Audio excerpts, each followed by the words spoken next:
And I'm happy to introduce Professor Kay Holbrook. And she's from the Faculty of Education at the University of British Columbia in Vancouver, Canada. She received her doctoral degree from Florida State University in 1986 and has prepared teachers of students with visual impairment of Johns Hopkins University and the University of Arkansas at Little Rock.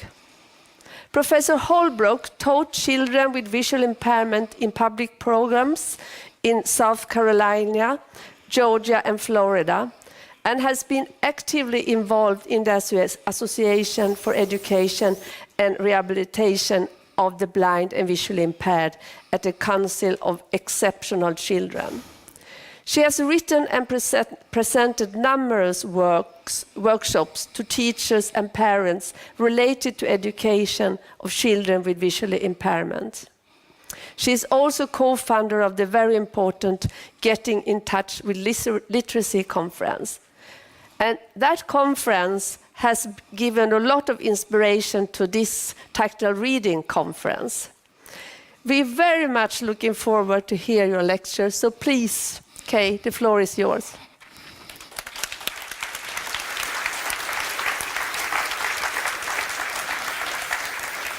So, do you have a few minutes? Okay, while he's changing the PowerPoint, in the interest of Twitter, I am going to take a selfie with all of you in the background. So get ready to wave. Okay, let's see. Okay, ready? Okay, hello. Okay, great. Thank you. I'm not 100% sure that worked, but if Kim had been doing it, it would have. But. Okay, so the presentation, this presentation is titled Tactile Reading, the Importance of Political, Cultural, and Pedagogical Perspectives in Providing Support for Readers of Braille and Tactile Graphics. Whew. That's quite a mouthful. So I decided I would simplify it a little bit and tell you that today I'm going to be talking about partnerships empower us to increase availability, support, and development of tactile reading and writing. I first want to talk to you to say thank you so much to the conference organizers and the sponsors of this conference. I'm so thrilled to be here with you today, and I'm happy to be able to speak to you. The program looks wonderful, and many of you are going to be making it so wonderful, and I'm looking forward to meeting most of you. Before I get started into the meat of my presentation today, I'd really like to spend some time talking about some background. First, I want to talk about the term tactile reading. In North America, usually when we talk about reading through touch, we use the term Braille reading. And so I'm just used to people saying Braille reading. So when I heard that the title of this conference was going to be Tactile Reading, I thought, okay, what is the difference? What does that mean? Why tactile reading and not Braille reading? And the more I thought about it, the more I liked it. And the more I really imagined that this is an important distinction and a powerful distinction. It describes really well what we're doing. While people might get confused when using the term Braille reading, because some pages that someone explores with their sense of touch don't have Braille on them. The term tactile reading fits nicely when reading text, math, science, equations, charts, graphs, and tactile graphics. And the presentations included in this conference program highlight all of these forms of tactile reading. But this does bring up for me an underlying issue that we need to address, And that's where the sense of touch fits into what I'm calling the sensory hierarchy. We won't be talking much about this in this session, but I thought it was important at the very beginning to bring up and to highlight the sense of touch. We really live in a world that is mostly visual. It dominates our sensory activities and our interests. Hearing comes in a distant second, and after that, quite below that, is the sense of touch, followed by olfactory and kinesthetic. It's especially challenging for our students with low vision, who I'm sure are often asked, "Can you see that? Can you see that? Can you see that?" And when they say yes, even if they can't see it, what's the response? "Oh, good. Oh, how wonderful. Oh, I'm glad you can see that." Because sight is so important to the general public. So for a minute here, I want to spend a little bit of time thinking about your sense of touch. And I want to do a little exercise with you. I've done this with my classes before, but with a total of the maximum of maybe 15 people. And there are more than 15 people in this room. So let's see how this goes. I want you to settle into your chairs. Just relax. You've had a long trip. You just need to relax a little bit. So settle in, get comfortable. Close your eyes if you'd like to. Take 3 deep breaths.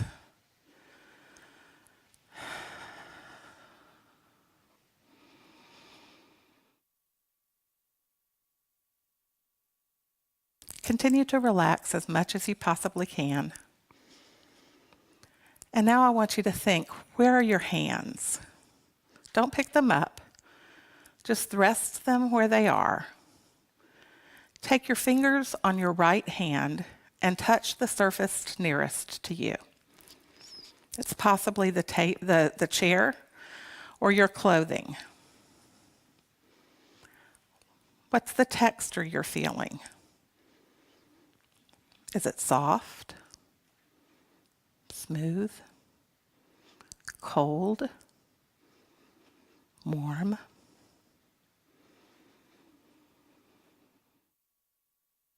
Now move your right hand to your left hand and explore your hands. Do you have a ring on? Are your fingernails smooth? Is there a different texture on different parts of your hands?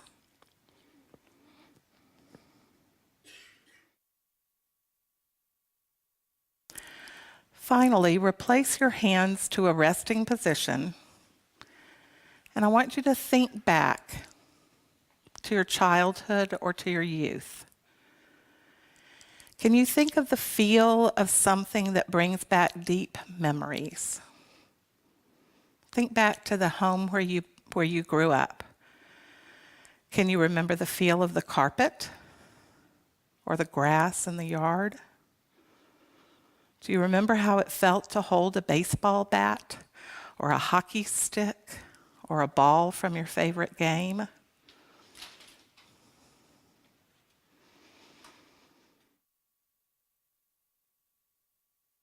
Okay, you can slowly open your eyes. This is an exercise that we should probably do on a regular basis with touch and with hearing, to highlight for ourselves as teachers of students with visual impairments or as professionals who work in this field, how important the sense of touch is. The first time I ever did this, I was a graduate student at Florida State, and I was in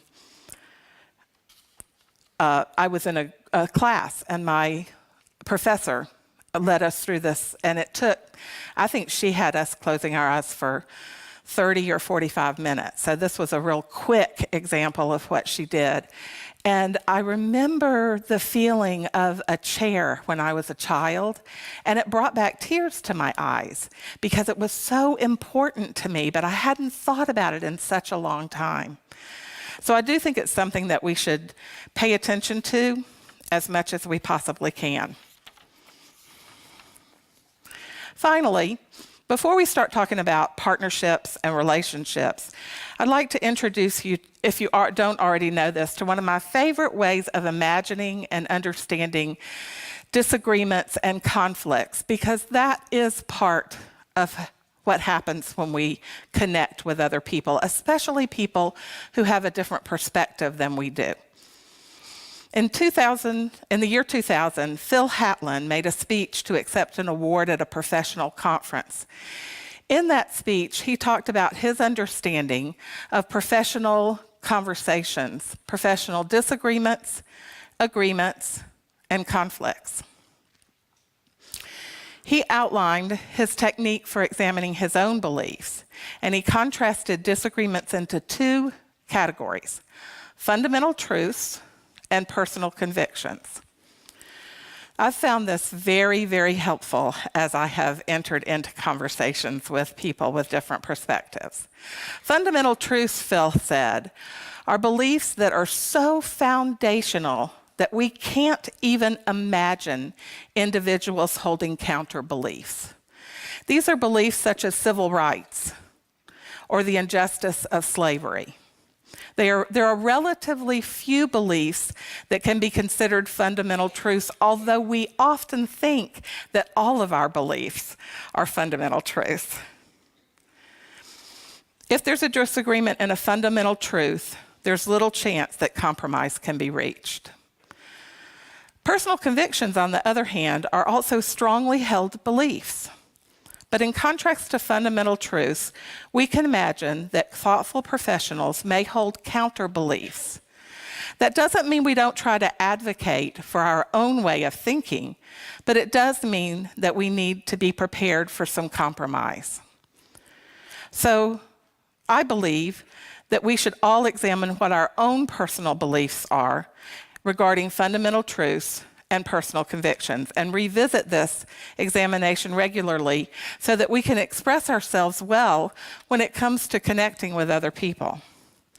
So on this next slide, I've outlined some of what I believe are fundamental truths and personal convictions related to tactile reading.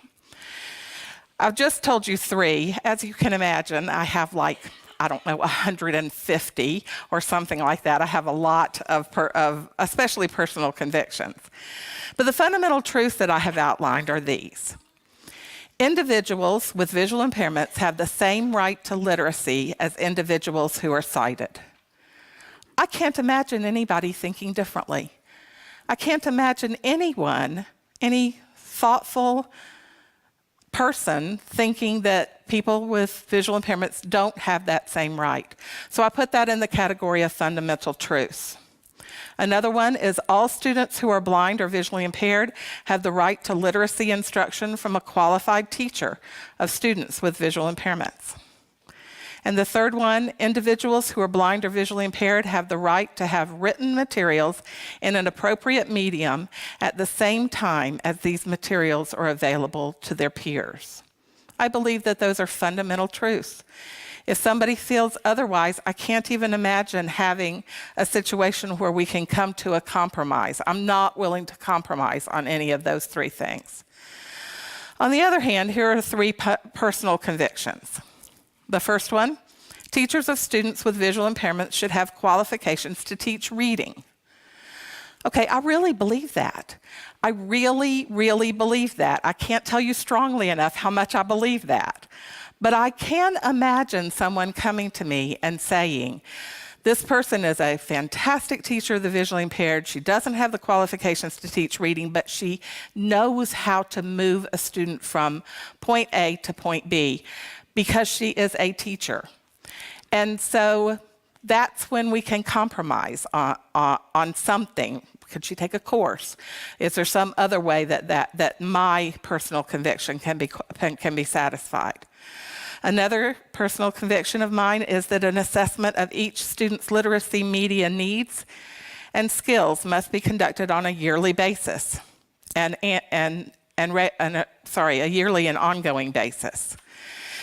And the third one is that effective tactile reading and writing development requires direct, ongoing, consistent instruction from a qualified teacher of students with visual impairments. We've already said that my fundamental truth is the qualification of the teacher of the visually impaired, but this adds to it direct, ongoing, and consistent instruction. So I'm putting these up here really for you to see what that feels like, to outline and to write down what your fundamental truths are and what your personal convictions are. And I would encourage you to have some thought about that and to write your own version of what I have written. Okay, let's get into the perspectives. In this presentation, I have said that I am going to talk about the perspectives from a political, cultural, and I'm adding social perspective, and a pedagogical perspective. And on the slide right in front of, up on the screen, is a graphic that has 3 circles. On the left is a circle, a small circle that's labeled political. Then in the middle is a medium-sized circle that's labeled cultural, social. And on the right is a large circle that's labeled pedagogical. And then on the left-hand side, where the political small circle is, are the words less access, less comfort, less trust, less hope, confidence, and control. And then an arrow to the big circle, the big pedagogical circle, that says more access, comfort, trust, hope, confidence, and control. This is what I kind of think this is where we fall in education. We're much less comfortable talking to politicians. We're much more comfortable talking with educators. Thank you. I'm going to go through each one of these perspectives. The first that I'm going to be talking about is politics. Okay, I'm a dual citizen of the United States and Canada, and I do not want to talk about politics. I am so sorry. I feel like I have to apologize to this entire worldwide audience, and I'm not the one who should be apologizing. Sorry. Stop me before I go farther. So politics, the definition of politics is the activities associated with the governance of a country or other area, especially the debate or conflict among individuals or parties having or hoping to achieve power. And I have a quote. After each one of these definitions, I'm going to have a quote from someone from around the world. And this one, I'm proud to say, is from Canada. This is a quote from our Prime Minister, Justin Trudeau. And he says, "I am a teacher. It's how I define myself. A good teacher isn't someone who gives the answers out to their kids, but is understanding of needs and challenges and gives tools to help other people succeed. That is the way I see myself. So whatever it is that I will eventually do after politics, it will have to have a lot to do with teaching." Okay, isn't that cool? A politician who also defines himself as a teacher. And I will have to say, I'm at the University of British Columbia, and that's where he got his teaching degree. Yay! I know the person who taught him special education. Yay! We have a prime minister who has that in his background. We don't often have politicians who are educators, but I'm pleased to see this quote. But just because someone claims to be a teacher doesn't mean we shouldn't pay attention to what they are doing, especially to what they're doing politically. When trying to determine how to best work with people who are in political roles, it's important to consider what political perspectives might come into play in this relationship.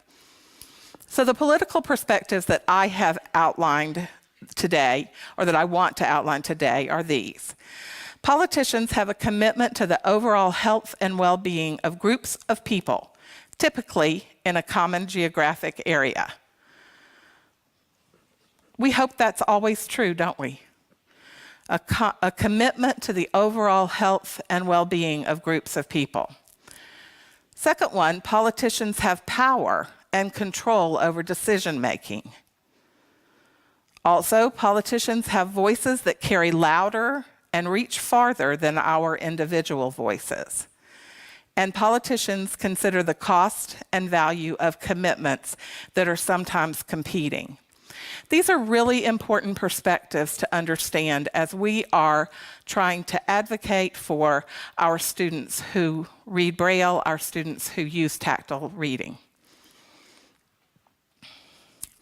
So the politicians that we need to pay attention to span a wide range of roles. Some of the politicians that we need to pay attention to are in national roles. We can even say all the way up, straight up to the top. We have to pay attention to politicians and to connect with politicians who are at every level. State or provincial politicians, local politicians, policymakers, and I'm even including in the category of politicians, people who make policies at school boards or at school level leaderships. Thank you very much for your presentation this morning from leaders in organizations that support Braille reading and writing. These are people who we really need to connect with as they are making decisions. So I have a few suggestions for working with individuals with political perspectives. The first one is to try and find professionals who are knowledgeable about tactile reading and also have a talent in political thinking and speaking, and give them the opportunity and permission to become advocates for our children and youth. I have a little story about this. Can you tell me what time I'm supposed to be finished? Sorry. Perfect. Okay. So when I was in Arkansas, I don't like to talk to politicians. I am not political. It's kind of an area that I try to avoid, which is why that little circle on the graphic was small, because I think that's kind of where we are. We decided not to go into politics because that's not where our heart is. Our heart is in education. But we were having a real problem in Arkansas, a political problem, a problem that politicians were paying attention to related to the School for the Blind. And I was working at the university, which is a more visible role than teachers of students with visual impairments, and also a role that was less suspect because my paycheck didn't have anything to do with the decisions that the politicians were making. And so I had a voice that needed to be heard. So one of the administrators at the School for the Blind, we were going to a hearing, a political hearing with the legislature, the big politicians in Arkansas, and he put my name on the list to talk. And I didn't know that he had done that. And so they called my name and they called me up to the podium. And so, I don't know if you've ever been in a room of politicians, but they don't pay attention. Like, they're off talking to each other. One person was reading the newspaper. They just, okay, we have to have this person well, I'm a teacher. You are going to pay attention to me. So I stood there at the podium waiting. Just like I would do in a class of students, I waited. And finally, the person who was in charge said, "Dr. Holbrook, you can go ahead and talk." And I said, "I'll talk when people are listening." Really? They sat down in their chairs And they faced the front and they listened to me. That should have encouraged me to want to do this more often, but it didn't. I didn't have any pleasure in it. But I did tell them what I needed to tell them. And I was able to do so because that's what my heart felt. So if you can find professionals who are knowledgeable and also have a talent in speaking to politicians, make sure that you put them in those kinds of roles. You also want to locate politicians who may have both political and personal connections with visual impairments and cultivate a deeper connection with them. Make sure that they know on a regular basis what you need. Then provide easy to locate information in support of the cause. Make sure that websites are up to date and easy to navigate. And finally, ensure that professional and family community support,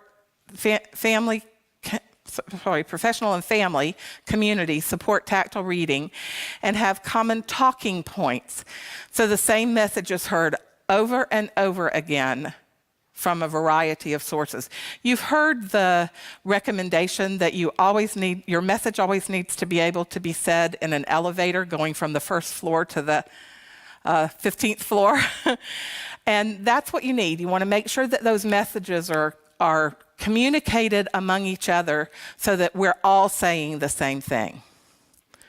A partnership that maximizes the perspectives of advocates for tactile reading and politicians and policymakers has the potential of creating a society with protections against discrimination and an understanding across stakeholders of the value of economic commitment to providing support for all citizens to be productive and happy.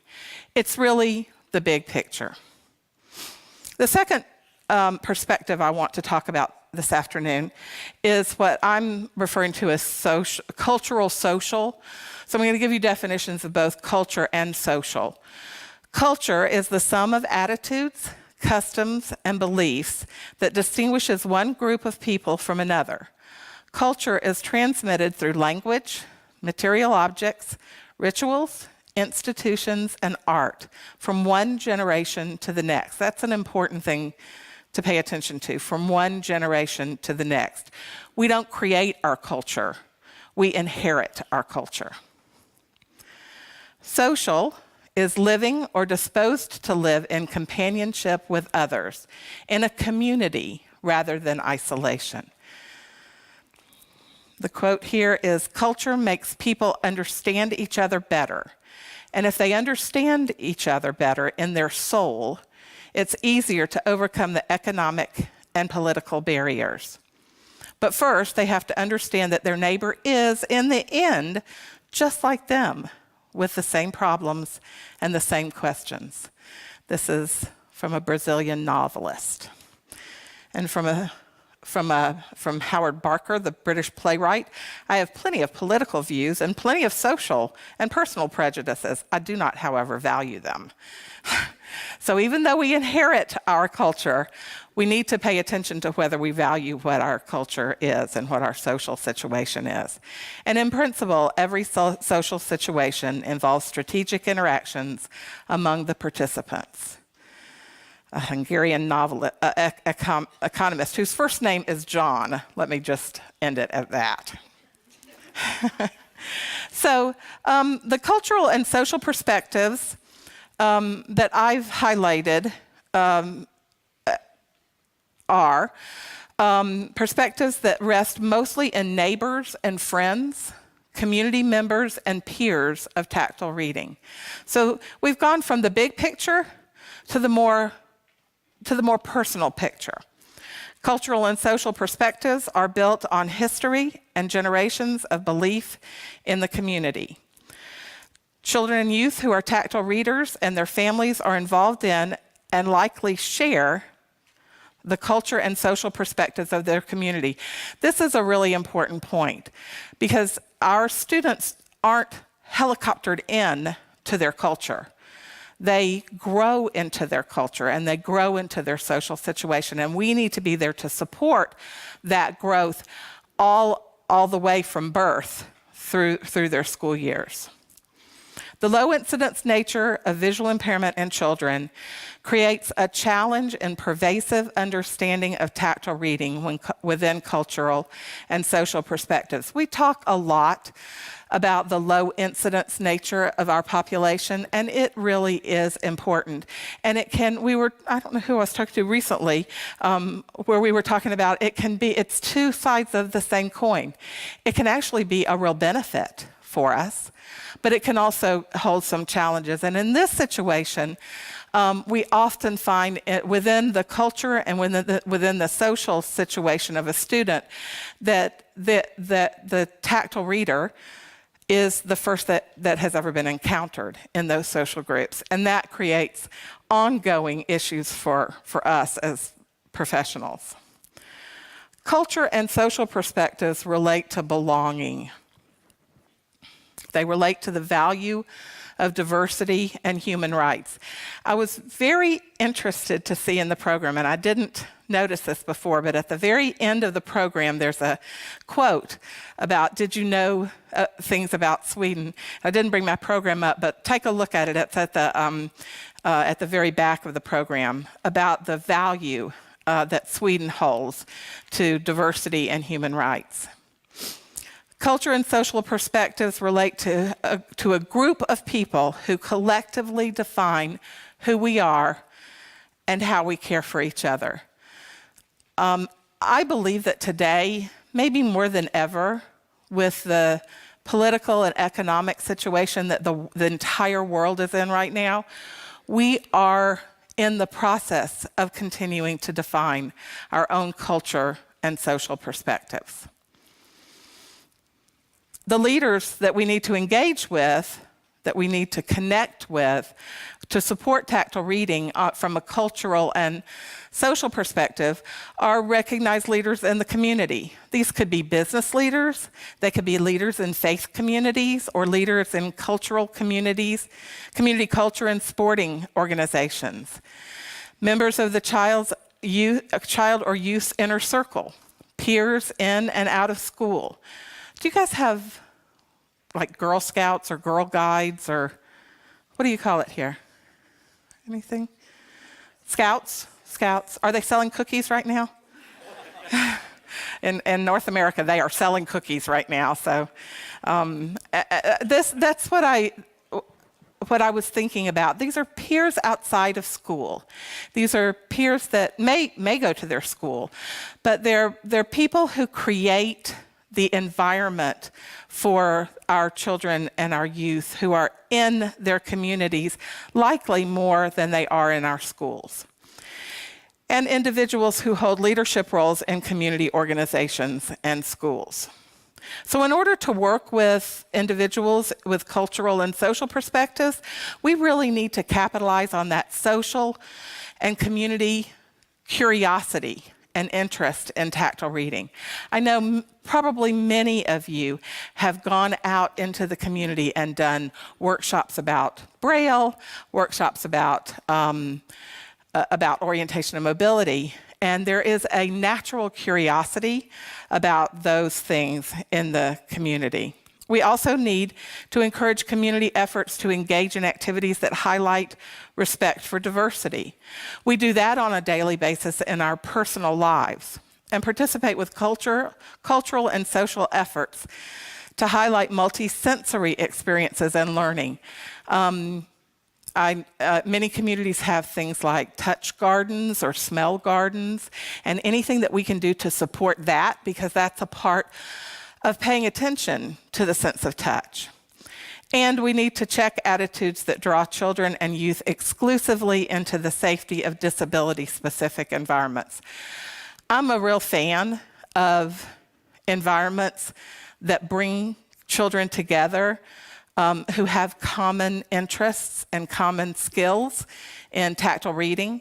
But I don't think that should be the only thing that happens. I think that we need to also pay attention to how that child participates in the bigger community. And then this last bullet says, allow communities to be the hero. And I didn't know how else to put this, but I think sometimes because we are so committed, we kind of take on the role of the people who highlight blindness and visual impairment. And so I think it's important for us to allow communities to be that highlight. Partnering with individuals who have cultural and social perspectives can help families and teachers decrease isolation and encourage participation for children and youth who are blind or visually impaired. Community understanding may facilitate acceptance of tactile reading and therefore create supportive and caring environments where tactile reading of text and graphics can be more commonly available and encouraged. Then the last perspective that I wanted to talk about was pedagogy. And this was the thing that I thought was going to be the easiest to conceptualize, but it was actually very difficult. It's the method and practice of teaching, especially as an academic subject or a theoretical concept. And the quote here is, "What could be the utopia for the present age? To begin with, I would want all of human order to make a partnership between the schools. This is what I would do as a first political measure to improve social life. All human activities would have to be carried out in complementary pairs." One of my biggest memories of my connection to Sweden is connecting to the old Tomteboda Center, where it felt like people were going in and out of each other's offices so smoothly and so evenly that it felt like a huge partnership. And I'm sure that continues today without the red building. Pedagogical perspectives are sometimes situated in silos. I find that happens more often than not. They may address a single question or a problem for a variety of approaches or theories. But diverse pedagogical perspectives can deepen our understanding and lead to enhanced educational approaches. Finally, pedagogical perspectives can change based on research, practice, and partnerships. So I have a lot of suggestions for how we can engage with different pedagogical perspectives, but I'm just going to highlight a couple of them.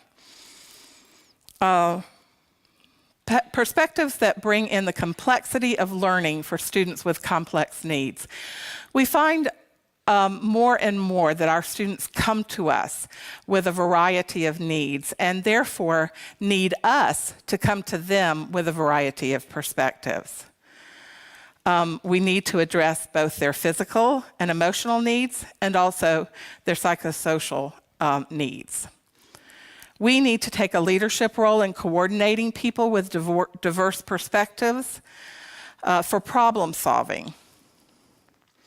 And we need to engage in role release or role transfer that allows professionals with diverse perspectives to feel ownership.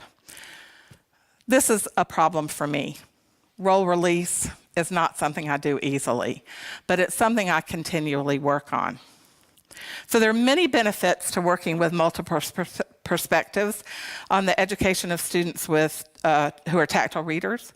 One is ensuring that tactile reading is approached through the lens of academic, physical, and psychosocial perspectives, encouraging supportive communities that approach instruction on various levels, and strengthening instruction and assessment by focusing on multiple pedagogical perspectives. So I've left out a lot.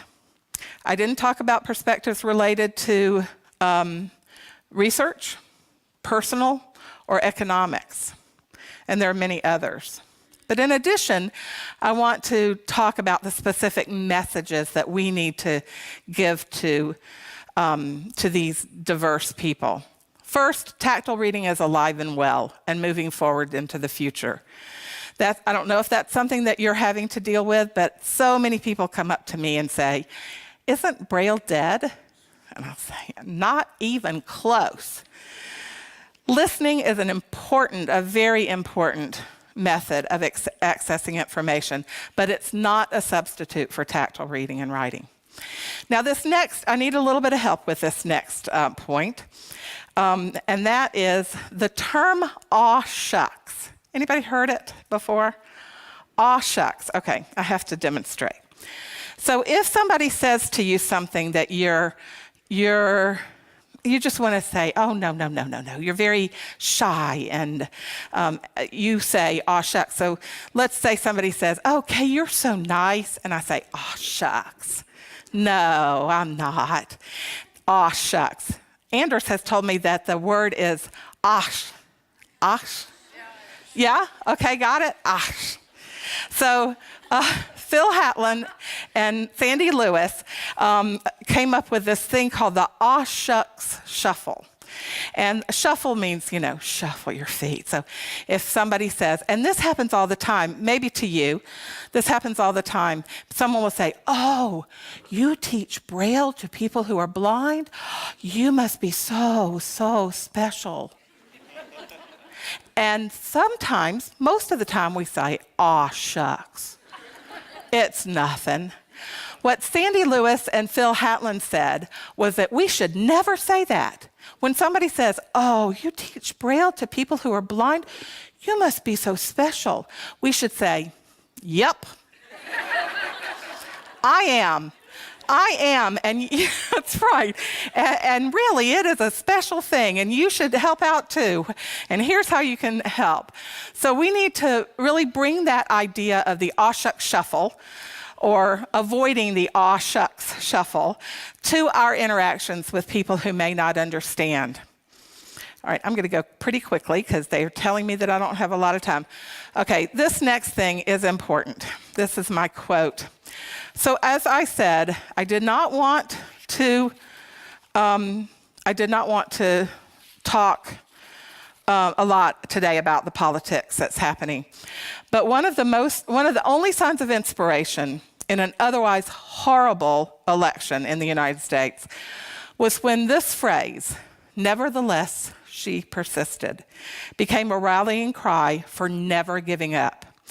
Senator Elizabeth Warren was reading the words of Coretta Scott King on the Senate floor, and Senate Majority Leader Mitch McConnell intervened to prevent her from finishing the speech. Later, McConnell remarked of Elizabeth Warren, "She was warned. She was given an explanation. Nevertheless, she persisted." Well, that's what I want them to say about us. I want them to say that through it all, we persisted. We persisted to encourage people, to encourage those who read and write through touch, that they are provided with the education and the support that they need to succeed. If we persist, we will change the narrative. And I hope that eventually we'll get closer to 3 circles that are about the same size, with access, not more access or less access, but adequate access to avail us of hope, trust, comfort, confidence, and support. Finally, my challenge for you for this conference is to listen with an attitude of learning from different perspectives, to pay attention to the perspectives of speakers and the people with whom you connect, to share your own perspective on tactile reading freely, to apply what you learn here to your situations at home, and to enjoy this amazing conference in beautiful Stockholm. Thanks very much.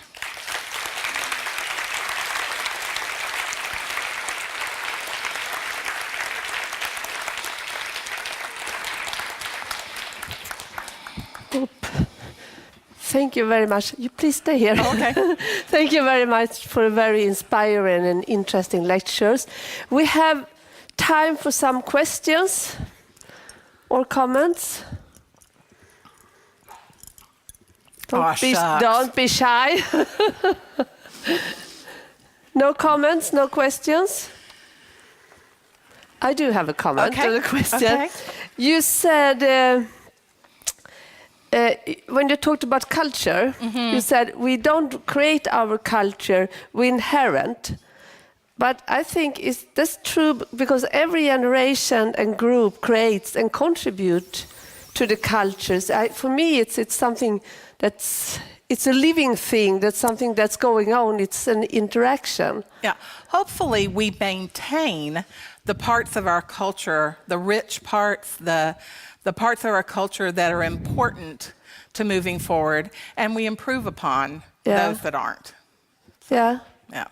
So I think, So it's a combination. It's a combination, yeah. But it could also be that you started to create new culture, subculture that becomes the main culture further on. So it's, I think it's very complex, and it's an interaction between the heritage and the future and the people. It is, but I don't think we can think that we create a new culture, because there's so much deep inside of us that has to do with the culture that our grandparents and our great-grandparents participated in.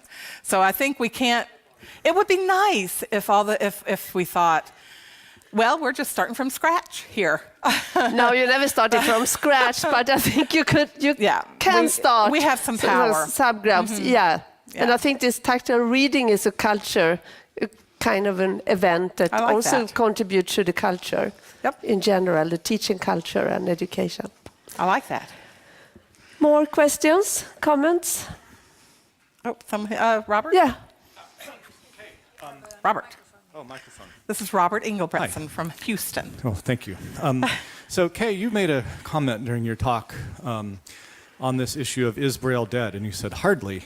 And I wonder if you would if you might be able to make a couple more comments addressing the culture that I have often encountered saying that Braille is obsolete, that now that we have synthetic speech and audiobooks, that Braille is obsolete. How would you address someone from the perspective of the personal convictions or central truths who makes a statement like that? Yeah, that's a really good question. And I'd like to know if you would like for me to answer that if I'm in a happy mood or if I'm in a bad mood. I think we were a little bit surprised by this coming up. Because we are so involved in Braille and tactile reading, and we value it so much. The first time I ever heard someone say that, I looked at them like they were from outer space. I couldn't even imagine someone thinking that. But now I've heard it so many times. And so my canned response is that until sighted children who have the same access to audiobooks, who have the same access to material that does not require them to read by sight, until we decide that reading by sight is not a value to sighted children, we cannot say the same thing for children who are blind. So that's my canned response. But if they push me a little farther, I go into examples. I go into conversations about the value of reading, because sometimes I think that the problem is that reading is not valued. It's access to information that's valued from their perspective. And I also think in some ways it's that whole misconception that Braille is so hard to learn. And so why would we subject a child who is blind to that difficult thing to learn? And so we need to educate people who are saying things like that in the reality of access through Braille. So that's my kind of, and I didn't tell you what I was going to say if I was in a bad mood, but if I see you at one of the receptions, I'll tell you that. More questions, comments? I'm so excited you're all here. Thank you so much. Well, thank you very much. Mm-hmm.